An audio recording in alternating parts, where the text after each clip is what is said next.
എന്നാലേ ചരിത്ര പ്രസിദ്ധമായ പുരാതനമായിട്ടുള്ളൊരു സംഭവമല്ലേ നമ്മൾ കയറുന്നത് അല്ലേ? മൈസൂർ അടക്കി ഭരിച്ചിരുന്ന രാജാവ് ടിപ്പു സുൽത്താൻ്റെ ആ ഒരു പാലസിലല്ലേ? ഇത് എന്തോന്നടേ, എന്താ അലങ്കരിച്ചിങ്ങനെ നോക്ക്. അത് പക്കാ പൂക്കളാണ് കേട്ടോ. ഇവിടെ തന്നെ പൂക്കൾക്കൊക്കെ വില കുറവായിരിക്കും, അതിൻ്റെ അഹങ്കാരമാണ്. ടൗൺ ഹാള് കാണുന്നത് എന്താ? സാർപുട്ടണ ചെട്ടി ടൗൺ ഹാൾ അങ്ങനെയൊക്കെ വായിക്കാം. മജസ്റ്റിക് ബസ് സ്റ്റാൻഡിന്റെ താഴെ അണ്ടർഗ്രൗണ്ട് റെയിൽവേ സ്റ്റേഷനിലേക്ക് പോകുന്ന അണ്ടർഗ്രൗണ്ട് റോഡാണ്. ഒരു മാർക്കറ്റാണ് കേട്ടോ. അടിപൊളി പറഞ്ഞാൽ അടിപൊളി, ഒരുപാട് ഐറ്റംസുകൾ വാരി വെതറി വെച്ചേക്കുക. ചെരുപ്പൊക്കെ കണ്ടാവും, ചെരുപ്പ് ഷൂസ് കാര്യങ്ങളൊക്കെ എന്തോരാണല്ലേ. ഞാൻ ഇവിടുത്തെ ഒരു ബസ് സ്റ്റോപ്പ് കാണിച്ചു തരാം കേട്ടോ. എങ്ങനെയുണ്ട് നോക്കിയാ, അടിപൊളിയല്ലേ? എന്താ പറയുക, ഒരു പൂന്തോട്ടത്തിൻ്റെ ഉള്ളിലേക്ക് വെയിറ്റ് ചെയ്യണ പോലെ ഉണ്ടാവും. Bus waiting ഷെഡാണ്. എഷ്ടോണാ 20 को कन्नड़ा में क्या बोलता है? हाँ 20 रुपया. ठीक है. ഞാൻ എന്തായാലും ഇവിടുന്ന് ആ ബസ് സ്റ്റാൻഡിൽ എത്തുന്നതിന് മുന്നേ ഞാൻ എന്തായാലും കന്നഡ പഠിക്കാൻ തീരുമാനിച്ചു. Hello guys, welcome back to hill ക്യാച്ചറിൻ്റെ മറ്റൊരു കിട്ടിക്കാച്ച് വീഡിയോയിലേക്ക് എല്ലാവർക്കും സ്വാഗതം. ഞാനിപ്പോൾ ഉള്ളത് ബാംഗ്ലൂർ സിറ്റി ബസ് സ്റ്റാൻഡിൻ്റെ അകത്താണ് കേട്ടോ. അപ്പോൾ എങ്ങോട്ട് പോകണം എന്നുള്ളതിൽ വലിയ പ്രസക്തിയൊന്നുമില്ല, കാരണം എനിക്കറിയില്ല എങ്ങോട്ട് പോകണമെന്ന്. ബാംഗ്ലൂർ കാണാത്തവരായിട്ടുണ്ടെങ്കിൽ ഞാനും നിങ്ങളെപ്പോലെ, കാണിക്കാൻ വന്ന ഞാനും നിങ്ങളെപ്പോലെ തന്നെ ഫസ്റ്റ് ടൈമാണ് ബാംഗ്ലൂർ. അതുകൊണ്ട് തന്നെ എനിക്ക് കാര്യമായിട്ടൊന്നും അറിയില്ല. നമുക്കെന്തായാലും പോയി നോക്കാം. ഇങ്ങനെയൊക്കെ ഞാൻ പറയുന്നുണ്ടെങ്കിൽ ഇതൊക്കെ നമുക്കൊരു ടാസ്ക് ആണോ ഗൈസ്?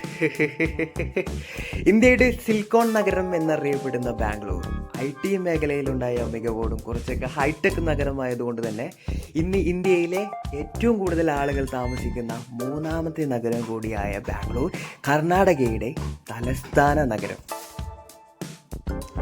അപ്പോൾ പിന്നെ ഇന്ന് ബാംഗ്ലൂരെ എക്സ്പ്ലോർ പണ്ണുறதுக்கு പാലത്തിൻ്റെ ചുവട്ടിലെ ടാറിട്ട് റോഡിലൂടെ ഓട്ടോയിൽ പോയിക്കിട്ടേ.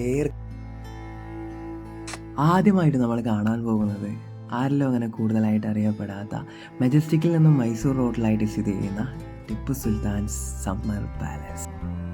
ഏകദേശം 200 വർഷങ്ങൾക്ക് മുന്നേ തടിയിൽ പണിതെടുത്ത ഈ ഒരു കൊട്ടാരം കൊത്തുപണിയാലും രൂപകൽപ്പനയാലും ഏറെ വ്യത്യസ്തവും വളരെ മനോഹരവുമാണ്. അതുകൊണ്ട് തന്നെ ഹിന്ദു ഇസ്ലാമിക് വാസ്തുവിദ്യയുടെ ഏറ്റവും വലിയൊരു ഉദാഹരണം കൂടിയുമാണ്. കൊട്ടാരം ചെറുതാണെന്നുണ്ടെങ്കിലും ചുറ്റിലുമുള്ള ഈ ഒരു പൂന്തോട്ടങ്ങളുണ്ടല്ലോ, ഈ ഒരു കൊട്ടാരത്തിന് ഒരു പ്രത്യേക ഭംഗിയേകുന്നുണ്ട് കേട്ടോ.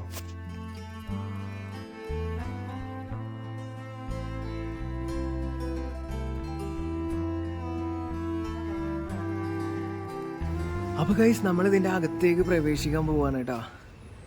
ഇതൊക്കെ ഈ ഒരു പില്ലറുകളൊക്കെ ഉടനാണ്. പ്രാവുകളൊക്കെ കണ്ട CCTV കാര്യങ്ങളൊക്കെ ഉണ്ട് കേട്ടോ. അവിടെ ഷൂട്ട് ചെയ്യാൻ പാടില്ല എന്ന് അവർ ഓൾറെഡി നമ്മളിങ്ങോട്ട് കയറി വരുമ്പോൾ പറഞ്ഞിട്ടുണ്ട്. ഷൂട്ട് ചെയ്യരുത്, വേണമെങ്കിൽ കുറച്ച് സ്റ്റില്ലുകളൊക്കെ എടുത്തോ, ഫോട്ടോസൊക്കെ എടുത്തോ, ഷൂട്ട് ചെയ്യരുതെന്ന് അവർ ഓൾറെഡി പറഞ്ഞിട്ടുണ്ട്. അതുകൊണ്ട് തന്നെ നമുക്ക് ഒരു പരിധി വരെ നമുക്ക് ഷൂട്ട് ചെയ്യാൻ കഴിയുള്ളൂ കേട്ടോ. നമുക്കെന്തായാലും നൈസായിട്ടൊന്ന് മേലേക്കൊന്ന് കയറി നോക്കാം. എന്നാലേ ചരിത്ര പ്രസിദ്ധമായ പുരാതനമായിട്ടുള്ളൊരു സംഭവമല്ലേ നമ്മൾ കയറുന്നത് അല്ലേ? മൈസൂർ അടക്കി ഭരിച്ചിരുന്ന രാജാവ് ടിപ്പു സുൽത്താൻ്റെ ആ ഒരു പാലസിലല്ലേ? പഴയ ഒരു തറവാട്ടിലേക്കൊക്കെ കയറി ചെല്ലുന്നൊരു ഫീല്.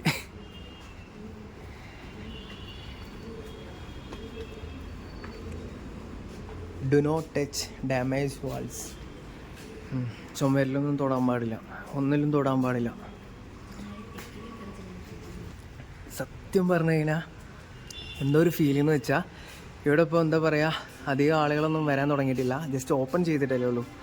ഒരു മണിച്ചിത്രത്താഴിലൊക്കെ ഉണ്ടാവില്ലേ, ആ ഒരു ഫീല്. ഒരു പഴയൊരു തറവാടിനകത്തേക്കൊക്കെ കയറി ചെല്ലുന്ന, ഒരു മനയുടെ അകത്തേക്കൊക്കെ കയറി ചെല്ലുന്ന പോലെ ഒരു ഇരുട്ട് മൂടിയിട്ടുള്ള കുറേ റൂമുകൾ, പണ്ടത്തെ സെറ്റപ്പുകൾ, ഇതൊക്കെ അതുപോലെ തന്നെ ഉണ്ട് കേട്ടോ.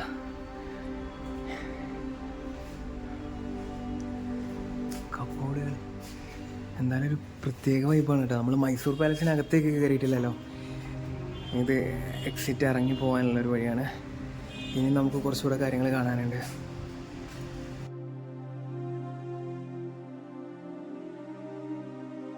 ഇതിൻ്റെ താഴത്തെ നിലയിൽ ചെറിയൊരു മ്യൂസിയമായിട്ട് ഇപ്പോഴും പ്രവർത്തിക്കുന്നുണ്ട് കേട്ടോ. അവിടെ പുരാതന കാലത്തെ അന്ന് ടിപ്പു സുൽത്താൻ ഉപയോഗിച്ചിരുന്ന ആയുധങ്ങളും അതിനെക്കുറിച്ചിട്ടുള്ള കുറേ ചരിത്രങ്ങളും കാര്യങ്ങളൊക്കെയാണ്. ഒരു കാരണവശാലും ക്യാമറ മാത്രമല്ല, ജസ്റ്റ് മൊബൈൽ ഫോൺ പോലും അലൗഡല്ല, ഫോട്ടോ കാര്യങ്ങളോ ഒന്നും അലൗഡല്ല. ഞാൻ ജസ്റ്റ് ഒന്ന് പോയി കണ്ട് അങ്ങനെ ഇറങ്ങി, നിങ്ങളെ കാണിക്കാൻ കഴിഞ്ഞില്ല. ഇപ്പം നമ്മൾ വന്നിട്ടുള്ളത് കൊട്ടാരത്തിൻ്റെ ഇടതുവശത്തേക്കാണ് കേട്ടോ. ഇവിടെ നല്ല മനോഹരമായിട്ടുള്ള തടി കൊണ്ടുള്ള ഒരു ആർക്കിടെക്ചറിങ് ഒക്കെ കാണാൻ കഴിയും. ഒന്ന് നോക്കി നോക്കിയാൽ ഒരു പ്രത്യേക തരത്തിലുള്ള ഒരു കൊത്തുപണിയും കാര്യങ്ങളൊക്കെ അടിപൊളിയാണ്. തേക്ക് തടിയിലാണ് കേട്ടോ നിർമ്മിച്ചിട്ടുള്ളത്.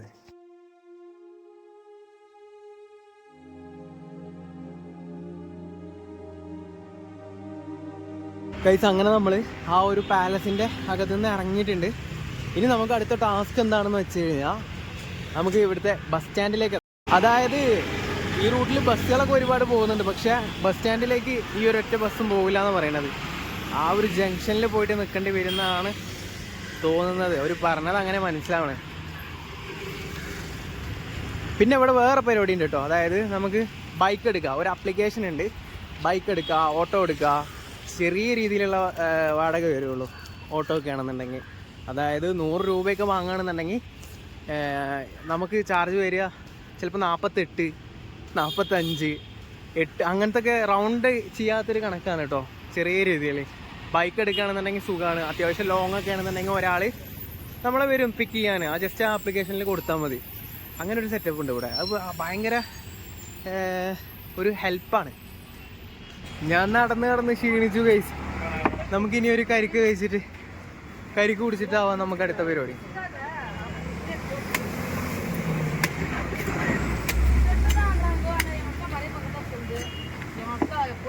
मेरे को एक वन ஸ்வீட்டாக இருக்கணும். ஸ்வீட் मजेस्टिक बस स्टैंड के एपड़ी ये पास है ना? कितना किलोमीटर? ഇതിൽ ഇളനീരില്ലടോ, കരിക്ക് മാത്രമായി പോയി. മറ്റേലൊക്കെ നല്ല ഇളനീരായിരുന്നു. എന്തായാലും ഇതൊന്നും കുടിക്കട്ടെ കേട്ടോ. സീനാണ്. ഇപ്പോൾ നമ്മൾ നല്ല രീതിക്ക് പെട്ടിട്ടാണല്ലോ കേട്ടോ. ഇത് വേറെ ഏതോ ഒരു ബസ് സ്റ്റാൻഡാണ്. നമ്മൾ നേരത്തെ ഒരു മാർക്കറ്റാണെന്ന് പറഞ്ഞിട്ട് നമ്മൾ ഇറങ്ങിപ്പോയില്ലേ, അത് ബസ് സ്റ്റാൻഡാണ്. അതാണ് കോമഡി. അതിൻ്റെ ബസ് സ്റ്റാൻഡാണ്. എന്തൊക്കെയോ പ്രാതൊരിക്കുന്നുണ്ട്. സത്യം പറഞ്ഞു കഴിഞ്ഞാൽ ഇവരുടെ കന്നഡ എനിക്ക് മനസ്സിലാവണില്ല, ഇവരുടെ ഇംഗ്ലീഷ് എനിക്ക് മനസ്സിലാവുന്നില്ല, എൻ്റെ ഇംഗ്ലീഷ് അവർക്കും മനസ്സിലാവണില്ല, ഹിന്ദി ഇല്ല, ഒന്നുമില്ല. ये पूरा डाउन करना, बोलो डल करना, अले कलेक्शन पहले बस स्टॉप करना. ശരി, പോയോട്ടെ. എന്തൊക്കെയോ പറയുന്നുണ്ട്, ആകെ പ്രശ്നമാണ്. അയ്യോ, ഇതാണ് അവസ്ഥ. ഇതിലും ഭേദം മൈസൂരാണ്. മൈസൂരാണെങ്കിൽ പിന്നെ ഒരു എൻ്റർടൈൻമെൻറ്റിലും ഉണ്ടാവും. ഇതതുമില്ല.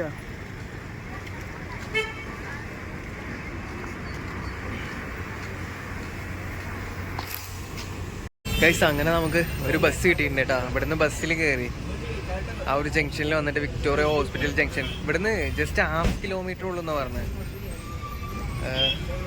നമ്മൾ അങ്ങോട്ട് പോകുമ്പോൾ കണ്ട ആ ഒരു പാലൊക്കെ കണ്ടില്ലേ, ഓവർ ബ്രിഡ്ജ്, ഫ്ലൈ ഓവറൊക്കെ കണ്ടിട്ടുണ്ട്. അപ്പോൾ ഇനി അവിടെ എത്തിയിട്ട് എന്തെങ്കിലുമൊക്കെ കഴിക്കണം. ഇതുവരെയായിട്ടൊന്നും കഴിച്ചിട്ടില്ല, ചായ മാത്രമേ കുടിച്ചിട്ടുള്ളൂ. എന്തെങ്കിലും കഴിക്കണം നല്ല രീതിയിൽ. ഈ ലഗേജൊക്കെ കയറ്റിയിട്ടേ അത്യാവശ്യമല്ല, അതിനപ്പുറം ടയേർഡാ. ഈ കാണുന്നത് ഏതോ ഒരു പാർക്കാണ് കേട്ടോ, ഏതോ ഒരു പാർക്ക്.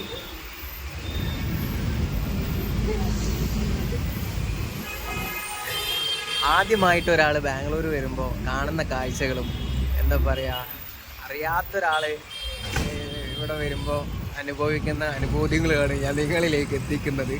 അപ്പോൾ ഇനി ഒരിക്കലും ഈ ഒരു വീഡിയോ കണ്ട ആർക്കും അങ്ങനെയുള്ളൊരു ഇത് ആവരുത്, അറിയാതെ ആവരുത്. ഇതിനെല്ലാം പരിചയപ്പെടുത്തി തരികയാണ് ഞാൻ. അറിയാത്ത ഞാൻ നിങ്ങൾക്ക് പരിചയപ്പെടുത്തി തരുമ്പോൾ നിങ്ങൾ ഒരിക്കലും മറക്കില്ല. അതുകൊണ്ടാണ് കേട്ടോ. അപ്പോൾ നമ്മൾ എങ്ങോട്ടാണ് പോകണമെന്നാവോ, കുറേ നേരമായി ഇവിടെ. പിന്നെ ഒരു 5 കിലോമീറ്റർ പോകണമെന്നുണ്ടെങ്കിലേ, 5 കിലോമീറ്റർ പോകണമെന്നുണ്ടെങ്കിൽ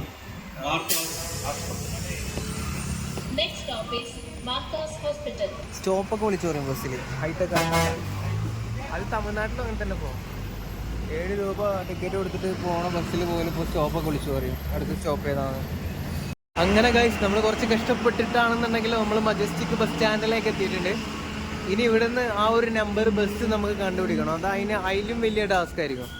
ആദ്യം എന്തെങ്കിലും കഴിക്കട്ടെ ഗൈസ്. ഇതാണ് കേട്ടോ മജസ്റ്റിക് ബസ് സ്റ്റാൻഡിൻ്റെ അകത്തുള്ള ഏക ഒരു ഹോട്ടൽ. അടിപൊളി ഹോട്ടലാണ്, നല്ല ഫുഡായിരിക്കും കേട്ടോ. നല്ല ക്രൗഡാണ്, നല്ല തിരക്കാണ്.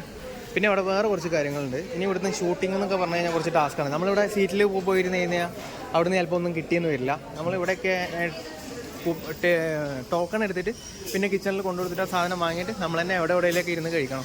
അമ്മാതിരി തിരക്ക്. സ്റ്റാഫുകളൊക്കെ കുറവാണെന്ന് തോന്നുന്നു. സ്റ്റാഫുകളെക്കാളും ആളുകൾ ഭയങ്കര കൂടുതലാണല്ലോ, അതുകൊണ്ട് തന്നെ. പിന്നെ വേറെ കുറച്ച് കാര്യങ്ങളുണ്ട്, അതിലേക്ക് നമുക്ക് കിടക്കാം. ഫുഡ് കഴിച്ചതിന് ശേഷം എൻ്റെ എനർജി മൊത്തത്തിൽ തീർന്ന മട്ടാണ്. അപ്പോൾ ഫുഡ് കഴിച്ചതിന് ശേഷം ഇനി ഷൂട്ടിങ് കുറച്ച് സീനാണ്, കുറച്ച് ടാസ്ക്കാണ്. ഞാനെന്തായാലും കാണിക്കുമെന്ന് പറഞ്ഞാൽ കാണിക്കും. എനിക്കുണ്ടായ അനുഭവങ്ങൾ നിങ്ങൾക്ക് ഉണ്ടാവാതിരിക്കുക, അതുകൊണ്ട് തന്നെ ഞാനത് കാണിച്ചിരിക്കും ഗൈസ്. അപ്പോൾ പിന്നെ ബാംഗ്ലൂർ പോലത്തെ ഒരു ഹൈടെക് നഗരത്തിലേക്ക് ഒരു കോണ്ടാക്ട് ബേസോ ഭാഷയോ അറിയാതെ ആദ്യമായിട്ട് കാലുവെക്കുന്ന ഒരാളെ കൊണ്ട് മറ്റുള്ളവർക്ക് പറഞ്ഞ് മനസ്സിലാക്കി കൊടുക്കാവുന്ന രീതിയിൽ എത്രത്തോളം പറ്റുമോ അത്രത്തോളം ശ്രമിച്ചിട്ടാണ് ഞാൻ ഈ ഒരു വീഡിയോ ഞാൻ നിങ്ങളിലേക്ക് എത്തിക്കുന്നത്. തുടക്കമായതുകൊണ്ട് തന്നെ ഒരുപാട് കുറ്റങ്ങളും കുറവുകളും ഉണ്ടാവും. അതൊക്കെ ഒന്ന് ക്ഷമിച്ചേക്കണേ. ഇഷ്ടപ്പെട്ട് കഴിഞ്ഞാൽ സപ്പോർട്ട് ചെയ്യാൻ മറക്കരുത്. അത് മാത്രം ഞാൻ പറഞ്ഞുകൊണ്ട് ഈ ഒരു വീഡിയോ ഞാനിവിടെ വെച്ചിട്ട് സൈനിങ് ഓഫ് പറയാൻ പോവുകയാണ്. അപ്പോൾ പിന്നെ ഇത് വെറും ഒരു സാമ്പിൾ വെടിക്കെട്ട് മാത്രമേ ആയിട്ടുള്ളൂ. ഇനിയുള്ള പൂരം, ശരിക്കുള്ള പൂരം വണ്ടേ. അപ്പോൾ പിന്നെ മറ്റൊരു വീഡിയോ ആയിട്ട് കാണുന്നവരേക്കും ബൈ ബൈ.